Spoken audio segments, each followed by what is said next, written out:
Hey everybody, Cary here. I hope you're having an awesome day. I am right outside the DI thrift store. It is Tuesday, which means the DI is open after being closed for 2 days, and Savers is next door, and they haven't put any new items out for 2 days. So today is one of my favorite days of the week to go thrifting here in northern Utah. So I'm going to go in and see what kind of items I can find to flip online. We're going to start out with something I don't find that much anymore at the DI. I used to find them all the time, N64 games. That was a borderline one. The Madden was a no-go at $3 a piece. I would have picked them up at $1 a piece, but I had to pass. There just wasn't enough profit. I don't know what it is about the DI in this last year, but they hardly ever have good hats. Just next door at Savers, I find good hats all the time, but the DI, I just don't. I knew offhand this card lot was probably not going to be worth it, but I wanted to have them take it out so I could go through why at $20 this isn't worth it. It's the years and the brands. 1989 on top, that rookie. 1989 Upper Deck, like King Griffey Jr. is worth a lot, but for the most part, most of those cards are even not worth much. These are all early 90s to about 93, 94. There's only a few, rookies and inserts that are worth anything from these years. So if you see boxes like this, I would just stay away. Onto the electronics section. I've had so much luck in the last 4 or 5 months in the electronics section of the DI. It seems like they're replenishing daily, and I go almost every day. I go right to this section here. That's my favorite spot. They have a lot of Sony lately. I don't know why they're getting so much Sony. I looked at this at $12. I just had to pass, especially because it had no power cord. It wasn't worth going out and getting a power cord. This Pioneer was tempting at $15. Being a receiver, it might have been worth it, but I just decided not even to bother to look it up, and I decided to just pass on it. Next up, we have a Betty Crocker mixer. I was also thinking about getting this at $10 just to piece it out, but it doesn't seem like it's a very valuable unit altogether. I could have made a few dollars piecing it out. Same with this blender right here. I was thinking about piecing it out. One major detractor to both these blenders is they were plastic bowls instead of the glass ones. If these are glass at $7, $10, I almost always get them because you can make money piecing it out.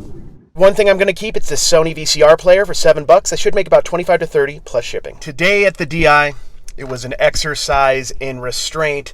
There were a couple items that I might have made a few dollars on, but I just had to pass. Sometimes you just got to be careful. You got to, just realize that even, like, there were some N64 games that you saw I wanted to buy. I probably could have made a few dollars on that WF or WCW NWO one, but it just wasn't worth it. I don't see N64 games that much. That's part of why I wanted it so bad.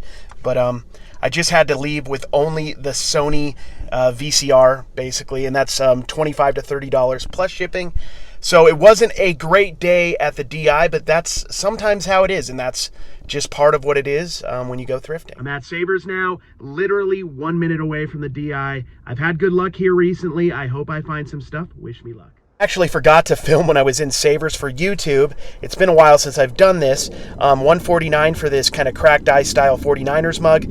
At the price I decided to get, I should get about 8 to 12 plus shipping. You're always going to know these Revere wares by the metal ring on the end of the handles. $4.99. It has the lid. Overall, good condition physically, but cosmetically, it needs a lot of cleaning on the inside, especially on the bottom. I'll do my best. It should sell either way, though, for about 15 to 25 plus shipping. If it takes a little bit of time, I'm going to lot it up with other Revereware pieces I have. So if any of you saw my YouTube short yesterday, I had something really, really awesome happen. I went to go visit my mom to have lunch and just hang out with her a little bit, and she set aside an old box of cards from about 13, 14 years ago that had some of my childhood stuff in it and also some of the stuff that I was collecting, as an adult at that time.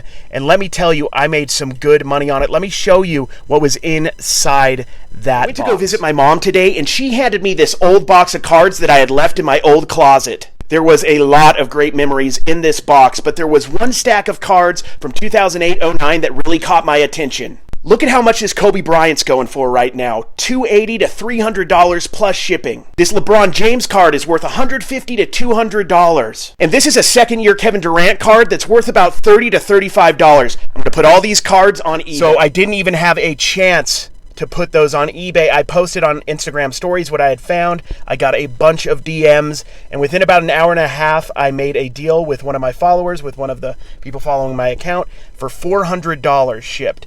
I usually add shipping, but in this case, I just did $400 shipped. Now, could I have made more money if I had sent them in to be graded? Possibly. First off, PSA is only taking Super Express and walk-in cards right now, which is very expensive. And number two, you never know what's going to happen with the market, and also you never know what your grade's going to be. I did talk to the person who bought this about the Kobe Bryant. There was a print line, not a crease, not any damage that I had caused, but a print line from the manufacturer. And the other ones were in great condition. The LeBron might have got a 9 or a 10 possibly, but I would have had to have probably sent it into SGC, and then the market could totally change. This is interesting because back when I got these cards, I got them in blaster boxes in 2008, those basketball cards I was showing, and I paid $20 a blaster box. They were everywhere. These cards weren't rare. I separated them because these were star players. They were worth maybe $1, $2, maybe $3 a piece plus shipping. And in the last year and a half, these cards have went up so much in value. The Kobe Bryant one specifically because LeBron is guarding them. And the LeBron one, not only is it, just a good set, but also he's doing the chalk toss, and people just love the image, the photography. That's part of why it got so popular.